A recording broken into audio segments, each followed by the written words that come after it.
Attaquer tout de suite parce que je dois essayer de pas dépasser pour mon ami Romain qui suit. Du coup, donc si vous vous êtes pas trompé, Gutenberg c'est en haut, ici c'est contribution au corps. Donc vous pouvez encore y aller. Non, je suis ravi que la salle soit un petit peu remplie parce que c'est un sujet qui n'est pas non plus le sujet le plus sexy de la Terre, à mon grand dame d'ailleurs. Du coup, comprendre le cœur et y contribuer, sachant que l'objectif ici c'est aussi pour vendre le truc, hein, évidemment. C'est de montrer qu'en tant que professionnel, du coup, ça apporte énormément de choses, de contribuer. Présentation rapide, du coup, je m'appelle JB. Comme tout le monde ici, j'adore WordPress. J'ai du coup co-dirigé la version mineure qui est sortie au début du mois, WordPress 4.9.5. Je suis directeur technique à l'agence Woodonic, une agence WordPress, voilà, full remote. Du coup, qu'est-ce qui est intéressant, ça on s'en fout. Ah oui, voilà, je suis aussi organisateur du meet-up Dromardèche, avec Rachel qui est là et Jean-Bernard qui est allé voir Gutenberg. Sympa, le copain.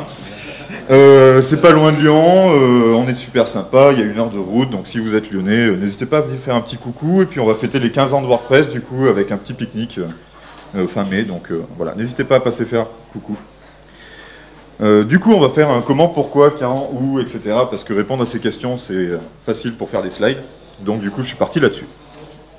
Alors, avant de poursuivre, je vous propose de faire une introduction sur comment ça fonctionne, en fait, WordPress, au niveau du noyau, et en fait, au niveau des mises à jour, etc. Donc tout ce qu'on connaît, évidemment, parce qu'on met à jour son WordPress, etc. Mais qui est un peu la boîte noire pour la plupart, peut-être, d'entre vous. Et l'objectif, c'est de commencer par ça, donc vous montrer comment ça fonctionne. Et pour vous montrer comment ça fonctionne, il faut déjà parler des gens qui sont derrière. Et les gens qui sont derrière, il y en a plein. Et donc je commence avec comment fonctionne le leadership dans WordPress. Il faut savoir que le leadership, même si on a tous en tête Automatic, Matt Mullenweg, etc., le leadership, en fait, il est principalement composé de plusieurs dizaines de personnes qui ne sont pas du tout ces gens de Automatic qui auraient un grand pouvoir sur l'écosystème WordPress, etc. En tout cas, beaucoup moins que ce qu'on pense. D'abord, il y a les lead développeurs. Donc là, on a 6 personnes. Dans ces lead développeurs, du coup, il y a Matt et 5 autres personnes.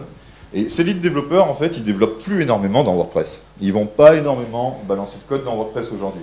C'est des gens qui sont là historiquement. Et aujourd'hui, ils sont là pourquoi? Ils sont là pour insuffler une vision à long terme, en fait, pour réfléchir à une stratégie, comment WordPress peut se positionner par rapport à d'autres CMS, et ainsi de suite.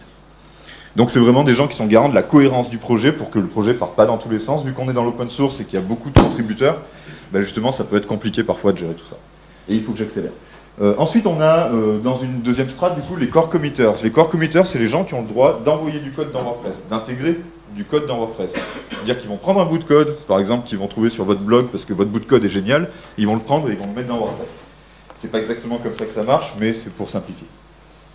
Ces gens-là, du coup, il y en a une grosse trentaine, et c'est les seules personnes qui ont un accès, du coup, directement pour intégrer du code. Ok? Donc c'est ce qu'on appelle un accès commit. Il y a des gens qui sont... vous connaissez à peu près les principes du versionning, commit, tout ça, etc. Bon, en gros, c'est les gens qui ont le droit de mettre du code dans WordPress. Ensuite, on a ce qu'on appelle le mission control, comme à la NASA. Mission Control, vous me recevez? Houston, on a un problème, la release a foiré. Voilà, donc Mission Control, en fait, c'est le contrôle de mission. C'est les gens qui vont déclencher les auto-updates. Donc, qui vont dire, ok, on sort une nouvelle version, on va la balancer sur 30% du web. Et on va faire que tout se passe à peu près bien, si possible. Par rapport à ça, ils font, en fait, c'est les mêmes personnes, à peu près les doigts d'une main, qui s'occupent aussi de la sécurité. Et donc ça, c'est très peu de personnes parce que la sécurité, c'est quand même assez critique. Quand on a une faille de sécurité, en fait, la faille de sécurité, elle ne va pas faire l'objet d'un patch du genre « j'ai trouvé une faille de sécurité, il faut la corriger ». Non, pour ça, en fait, il y a un programme qui s'appelle HackerOne qui permet du coup, en fait, aux gens qui travaillent dans la sécurité de faire remonter des patchs, d'être rétribués. La rétribution, ça peut être un remerciement, mais aussi des sous, directement donnés par la fondation, qui pourront être rétribués du coup pour leur participation à la sécurité. Et du coup, tout ça est confidentiel. Donc c'est les mêmes personnes qui font Mission Control et Security Team. Il y a très peu de personnes parce que c'est complètement critique en fait. Voilà comme aspect. Ensuite on a les Components Maintainers, donc c'est les mainteneurs de composants.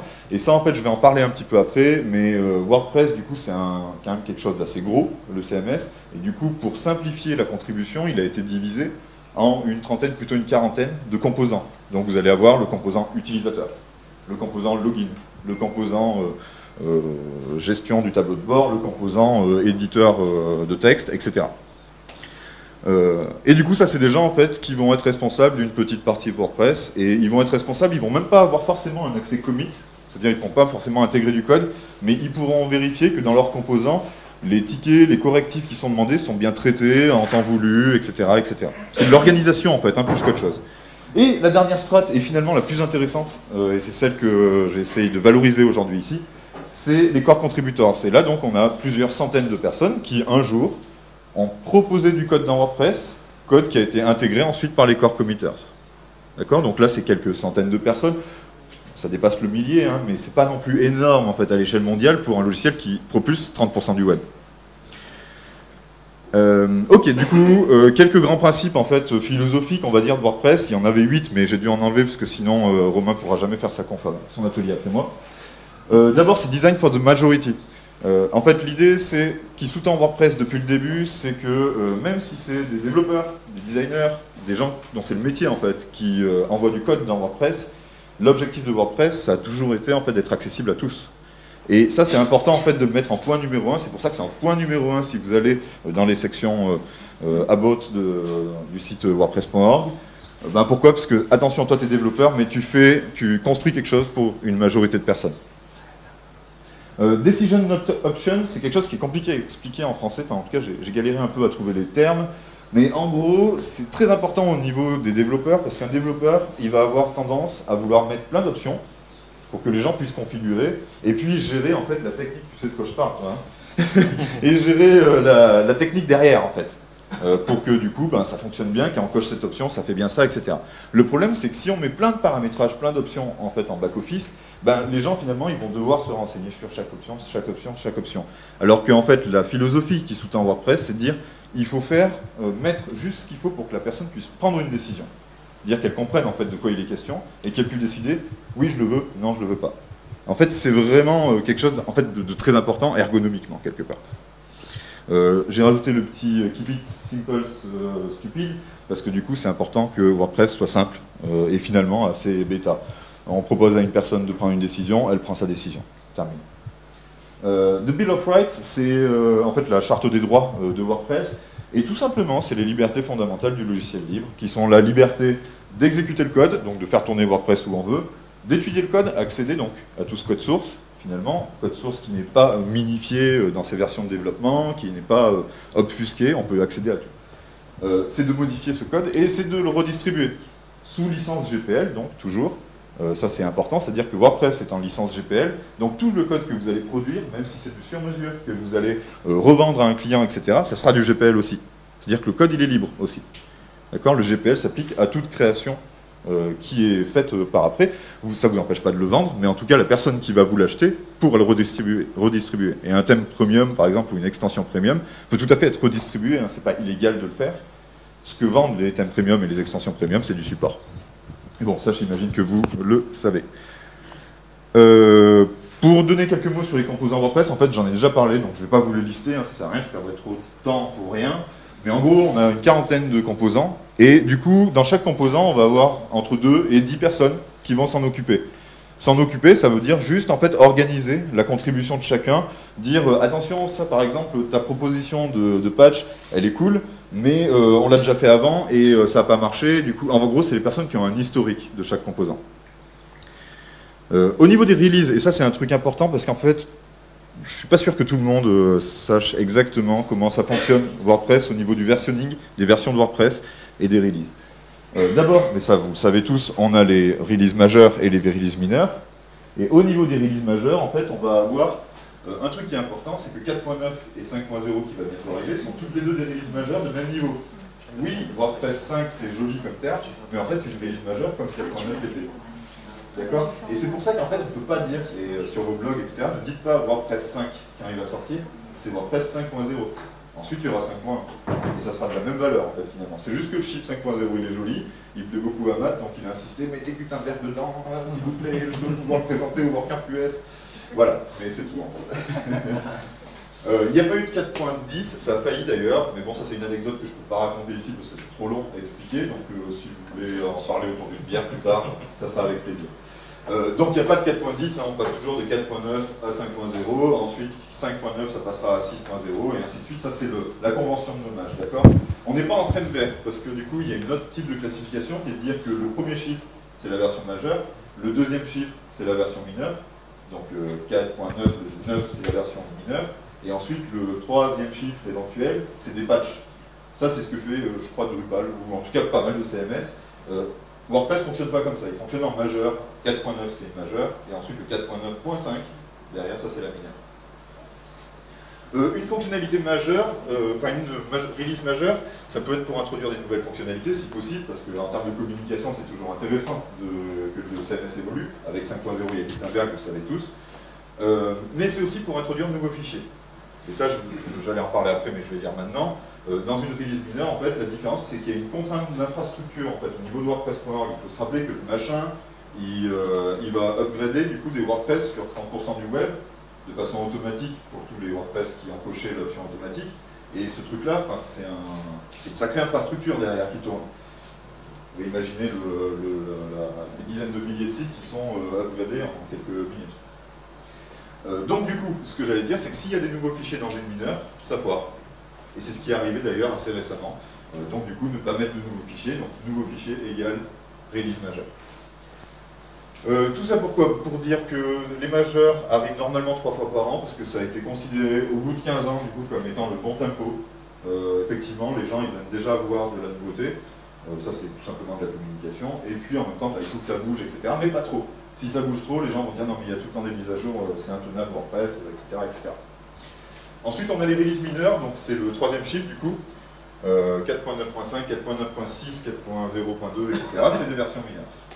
On a deux types de versions mineures, c'est les versions de maintenance, c'est-à-dire qu'en fait ils vont se contenter de corriger des choses. C'est pas forcément des versions urgentes, elles sont planifiées sur un mois à peu près.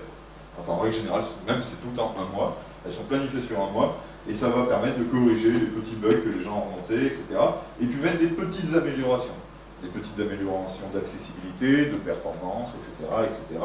Et c'est vraiment l'idée, c'est d'aller faire des choses qui peuvent rien casser. Mais par contre, d'essayer de faire évoluer quand même un minimum le CMS. On va voir les releases mineures de sécurité. Et les releases mineures de sécurité, elles peuvent arriver, et ça vous le savez peut-être, à tout moment. Quand, en fait, sur HackerOne, le programme en fait, dont je parlais tout à l'heure, qui permet en fait aux gens qui sont experts de sécurité de faire remonter des failles de sécurité. Dès qu'il y a une faille qui est considérée comme suffisamment critique et que cette faille est patchée, une release majeure arrive, une release de sécurité, et du coup est déployée directement sur tous les WordPress qui vont. C'est pris en charge directement par l'équipe de sécurité, c'est-à-dire que même les leads de la release mineure à venir, de la release à venir, ne savent pas ce qui va se passer. On le sait au dernier moment, et on a eu 3 mises à jour de sécurité du coup sur WordPress 4.9.5. Et ces mises à jour, en fait, le contenu des mises à jour nous a été communiqué quelques heures avant pour qu'on puisse l'intégrer dans le blog et communiquer autour de ça. Mais voilà, c'est quelque chose du coup qui est quand même assez confidentiel, enfin très très confidentiel, sur lequel on s'engage bien sûr à ne pas communiquer, et ainsi de suite. Et puis je suis loin de mon ordi, je me rapproche. J'ai rien oublié, non c'est bon. Alors le processus de release, je continue un petit peu avec ça parce que vraiment je pense que c'est des trucs intéressants à avoir en tête parce qu'on ne le sait pas forcément. Le processus de release en résumé, il va se faire en 9 étapes, ça c'est moi qui ai décidé le nombre d'étapes, hein, mais voilà. Première étape du coup c'est une décision sur les fonctionnalités qu'on va implémenter. Qu'est-ce qu'on va faire finalement, pourquoi on sort une mise à jour. Typiquement en fait on va avoir, et là c'est quelque chose qui va être en cours, qui va arriver du coup, qui était prévu pour avril, mais finalement ça a pris plus de temps mais qui va sortir plutôt en mai, le merge proposal de Gutenberg. En fait, Gutenberg a été développé en Features as Plugin, et c'est aujourd'hui comme ça qu'en fait les grosses nouvelles fonctionnalités de WordPress sont développées, c'est-à-dire que c'est développé sous la forme de plugin, et ensuite c'est mergé dans le noyau, dans le cœur WordPress. Et ce merge proposal, en fait, du coup, ça va être l'occasion en fait, de voir ce que ça donne une fois que c'est vraiment intégré dans le corps, et pas sous la forme d'un plugin, d'une extension. Putain, je suis responsable de la traduction et je dis plugin. D'une extension. Et voilà. Donc Gutenberg va faire l'objet d'un merge proposal. La GDPR ne va pas faire l'objet d'un merge proposal, ça aurait dû être le cas de la GDPR, la RGPD en tout cas. Ça va sortir dans la prochaine mineure, 4.9.6 qui arrive. Pourquoi? Parce que le timing est short, il faut qu'à la fin du mois tout soit OK. Et pourquoi aussi? C'est que, vous vous souvenez le truc, il n'y a pas de nouveaux fichiers dans une nouvelle version mineure. C'est ce qui posait problème dans la GDPR, c'est qu'il fallait des nouveaux fichiers. Et en fait, ils ont réussi à se débrouiller en bidouillant un peu, en récupérant l'onglet outils, donc tools, qui est dans votre back-office, pour y mettre tous les écrans de gestion de la GDPR. Donc ils n'ont pas eu à créer de nouveaux fichiers, mais bon, c'était un peu limite quand même. Voilà, et du coup, avant, il y avait plein de choses, l'API REST a été développée sous la forme d'un plugin, etc. Ensuite, il y a la désignation des leads. Désignation des leads, en fait, c'est pas vraiment une désignation, c'est bon, bah, qui veut être lead? Et puis voilà, tu lèves la main. C'est pas plus compliqué que ça. Pour WordPress 5.0, c'est un peu plus compliqué, parce que c'est un gros jalon avec Gutenberg. Donc on a l'ami Matt qui va se ramener et puis qui va faire bon, bah, je veux bien être lead. Mais habituellement, c'est des gens comme vous et moi, en fait. Et c'est vraiment, c'est vraiment vrai.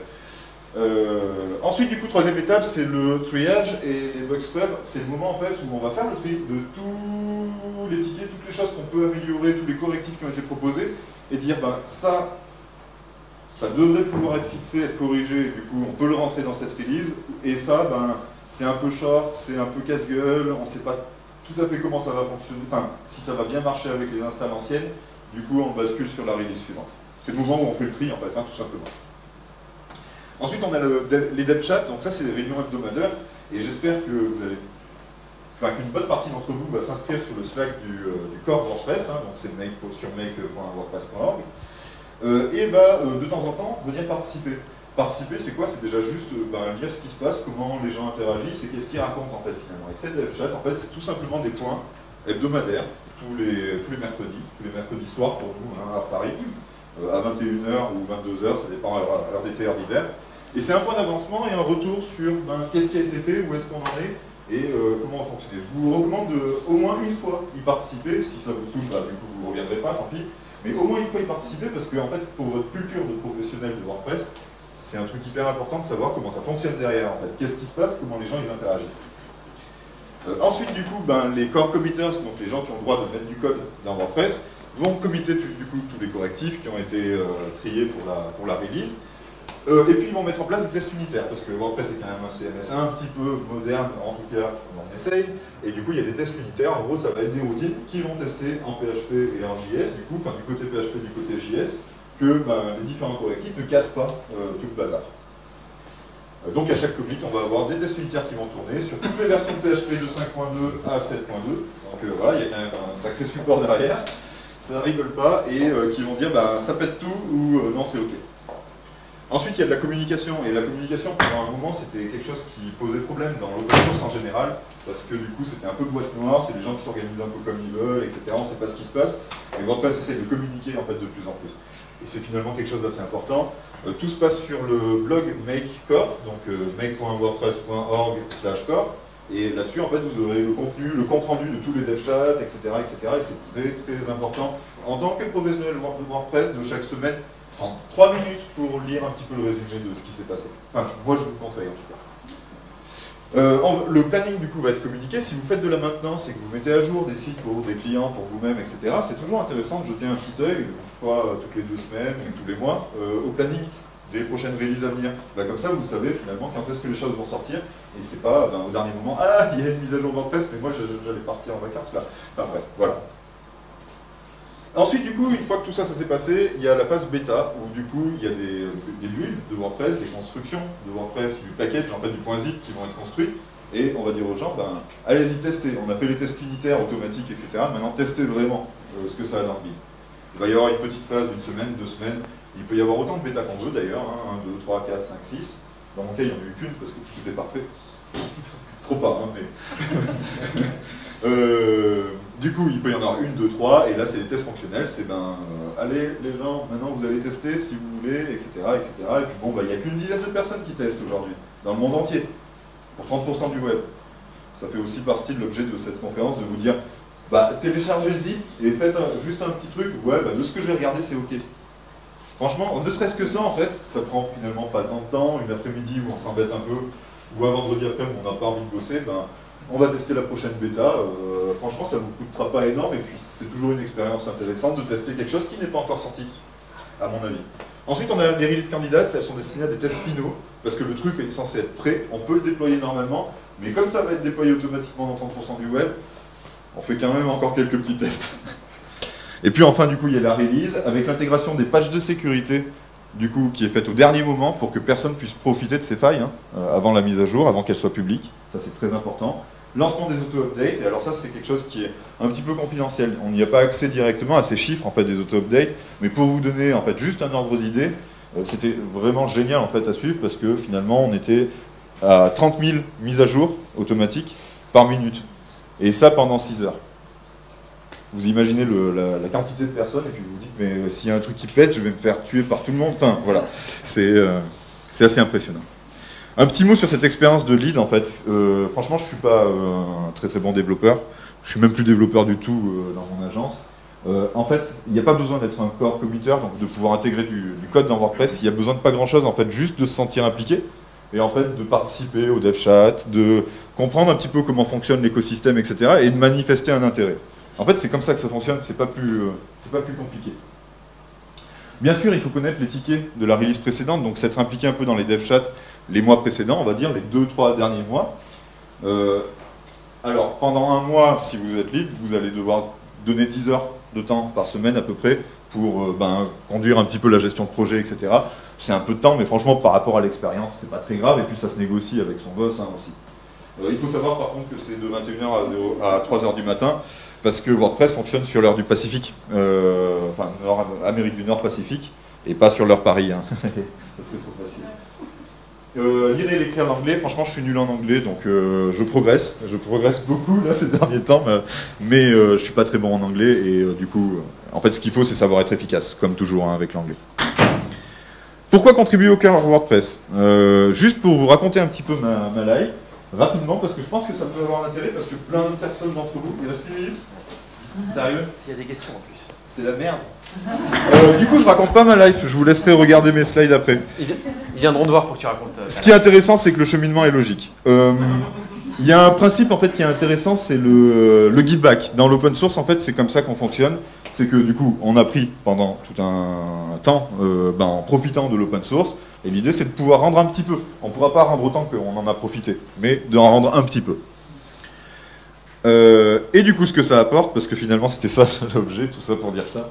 Ce que ça apporte, c'est des compétences. Depuis 6 mois, je contribue de façon assez intensive, en tout cas pour quelqu'un qui fait pas ça à 100%, au corps. Et j'ai clairement pris 4 ans d'expérience en agence, enfin dans mon ancienne agence en tout cas. Et ça, c'est un truc de fou. C'est-à-dire que je suis 10 fois meilleur développeur alors que j'étais pas très bon et que je suis toujours pas très bon. En tout cas, le gap a été vraiment phénoménal. Ça a apporté énormément de compétences. Au niveau de l'organisation, au lieu de bosser avec une équipe comme on bosse d'habitude, etc., on bosse là avec des gens qui sont dans le monde entier, des Indiens, des Japonais, des Américains, etc., etc. Et ça, c'est très intéressant en termes de culture, en fait, hein, tout simplement, d'expérience. Les props, c'est le petit mot que vous allez avoir si un patch que vous faites, un correctif que vous faites est intégré dans le noyau WordPress. Ce sera props au DRAS-JB du coup pour moi. Et ça va vous faire apparaître dans les crédits de WordPress. Et en fait, finalement, c'est quelque part la reconnaissance un petit peu mondiale, quelque part, de ce que vous avez fait. Et c'est des grands termes que j'utilise, mais en fait, ils sont vachement intéressants. Quand on pense carrière professionnelle, c'est un vrai jalon. Et du coup, je vous conseille de le franchir, ce jalon.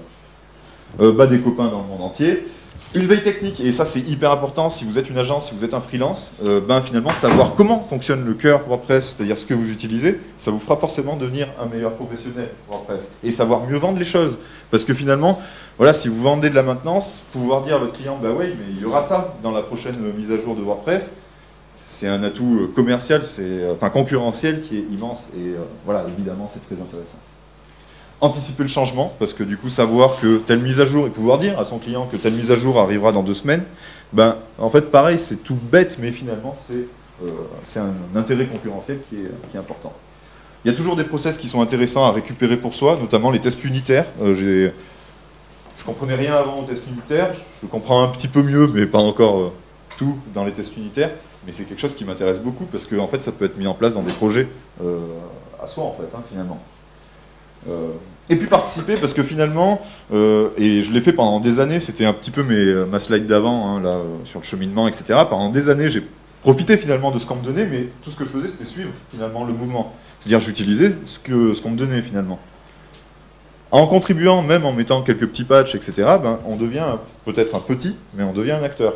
Et du coup, ben, finalement, la vision et la façon de se présenter aussi, commercialement, hein, quelque part, ou à ses collègues, ou à, etc., votre positionnement, finalement, va évoluer en vous positionnant comme un acteur de l'écosystème. Et ça, à mon avis, c'est un avantage concurrentiel, ou en tout cas dans une carrière, en tout cas, qui est indéniable. Quand contribuer, et je vais terminer là-dessus, parce qu'après, du coup, Romain, sinon, il ne pourra jamais parler. Ouais, j'ai mis une petite photo de Matt, parce qu'elle me fait marrer, c'est mes collègues qui l'ont pris au WordCamp Europe. Je pense qu'il était bourré. Oui. Du coup, non, il dit des choses quand même intéressantes, et c'est le principe des 5%. C'est-à-dire que toute organisation en fait, travaillant avec WordPress devrait, si possible, donner 5% de son temps pour give back. Et je pense que c'est très intéressant, et puis j'ai une petite idée, c'est de dire, comme c'est difficile de trouver 5%, etc., peut-être qu'on pourrait déjà le faire en agence, par exemple, pour ceux qui travaillent dans des agences avec des collègues, de dire, ben, une journée par mois, ça fait les 5%, on va bosser, on va regarder le core, les tickets, etc. Donc sur le track, j'ai pas eu le temps de le présenter, tant pis. On va regarder les tickets, on va regarder ce qui se passe, comment ça évolue, et on essaie de trouver des endroits, absolument trouver un endroit où on peut participer. Juste pour le principe, pour le défi, etc. Ça peut être un jeu, ça peut être très intéressant, et ça va vous faire gagner en compétences, etc. Tout ce que je racontais avant. Et puis, si vous n'êtes pas en agence, que vous êtes freelance, et que c'est compliqué à organiser, etc., ben, peut-être qu'il y a des gens qui seraient intéressés pour le faire collectivement. Je ne sais pas si vous êtes participant au Slack WordPress francophone, mais on pourrait imaginer un contribution day chaque mois, où on se dit, bon, allez les gars, ou les filles d'ailleurs, tout le monde, on se met tous ensemble, on essaie de trouver des tickets, on essaie de contribuer et de faire que pour la prochaine release, on passe de 9 Français dans le cœur WordPress, ce qui n'est pas énorme, vraiment pas énorme, on passe à 25 Français. Et voilà, moi c'est l'instant bisounours, mais je vous propose de faire ça, et ceux qui sont intéressés ben, peuvent venir me voir, peuvent venir voir tous les autres contributeurs au cœur. Il faut absolument que je dise ça. J'en ai pour 2 secondes. Il n'y aura pas de questions, tant pis, vous viendrez me voir autour d'un verre. Mais je ne vais pas tout détailler. Juste tout ça pour dire que tout le monde peut contribuer au cœur WordPress. Il ne faut pas être un développeur forcément. Un designer, c'est absolument recherché. C'est quelque chose qui est très recherché aujourd'hui. Par contre, du coup, il va falloir apprendre tout le passé historique du design dans WordPress. Et il y a beaucoup de choses à en dire. Mais surtout, les utilisateurs, en fait, sont très recherchés dans le corps. Parce que faire un collectif et intégrer du code dans WordPress, c'est pas forcément uniquement développer ce code. C'est tout simplement remonter un problème. Dire, j'ai vu ça par exemple, et moi, spécialiste du SEO ou de l'accessibilité, je pense que ça pose problème. Et juste le fait de le dire, hein, même sans proposer de solution, si vous proposez une solution, c'est 10 fois meilleur, mais même sans proposer de solution, vous êtes déjà un contributeur au noyau WordPress, vous serez crédité comme un développeur et comme n'importe qui d'autre, en fait, finalement. Donc c'est à la portée de tout le monde. Et ça, c'est vraiment très important. Pour la sécurité, par contre, si la sécurité vous intéresse, rendez-vous sur HackerOne. Vous allez directement sur HackerOne, ça ne se passe pas du tout de façon publique pour des enjeux de sécurité. Voilà, du coup, ensuite, j'allais vous présenter le Track WordPress, qui est un outil de ticket absolument sexy. Pas du tout, voilà, mais j'ai absolument pas le temps de faire ça, et du coup, je vous dis peut-être à bientôt dans le back-office, dans les crédits de la page about.php de votre back-office WordPress. Et puis j'en profite pour mettre la photo de tous les petits contributeurs de WordPress 4.9. On est 9 Français. Alors il n'y a pas tous les francophones, les Suisses, etc. Ils ne sont pas forcément, je suis désolé. En tout cas, j'ai mis tous les Français que j'ai trouvés. Donc bravo. Merci JB.